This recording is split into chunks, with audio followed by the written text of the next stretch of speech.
I want to get back now to the midterms. We were talking a few minutes ago about the busy campaign schedule the president has. We bring in the Florida Republican Chairman Blaise Ingoglia to talk a little bit more about that. And Blaise, as we were getting your microphone hooked up and all the rest of it, I was giving my best presentation on the maps of the what ifs, all these scenarios that we'll see on election night. In your state in particular, it's always fascinating politics.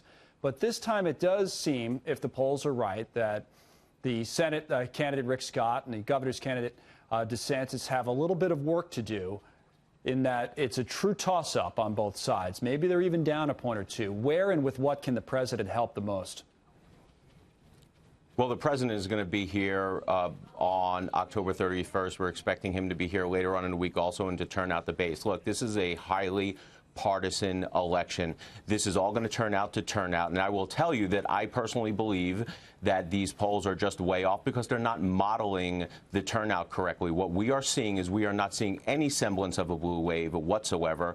In fact, what we're probably seeing is a red wave. We are seeing more Republicans come out at a higher clip right now than what we are seeing the Democrats turn out. Now, one of the things, if you had made that comment, say, oh, I don't know, 3 years ago, people say, well, no, come on, Blaise, that's not the way.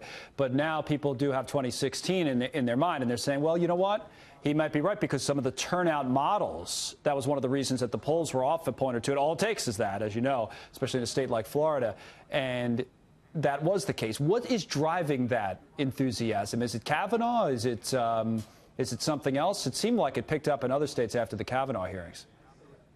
Yeah, well, the Kavanaugh effect definitely had effect here in the state of Florida. But what's really having an effect here is that we have a great story here. We have low unemployment. We have a lot of Republican success here in the state of Florida. We've had success here with Donald Trump. And we have this dynamic here now where people just want to continue that. And we're going to have that with Ron DeSantis. So Republicans are really fired up right now. And we are heading to the polls in droves. And I expect that to continue from now up until Election Day and on Election Day. Now, DeSantis, we're seeing the numbers there with Gillum up a couple of points there in the Real Clear Politics average. It's somewhat similar, it seems like, on the Senate side of things. I spoke to Karl Rove was on the air earlier today. I was speaking to him about the president, and he was basically going through the president's supporters. He said, you know, 2/3 of them are all in. They love the guy and they love the policies, but there's that 1/3 of President Trump supporters, according to Karl, who do like the policies but aren't sold on the guy. How's that impacting the dynamic in Florida, especially maybe in some of those suburban areas?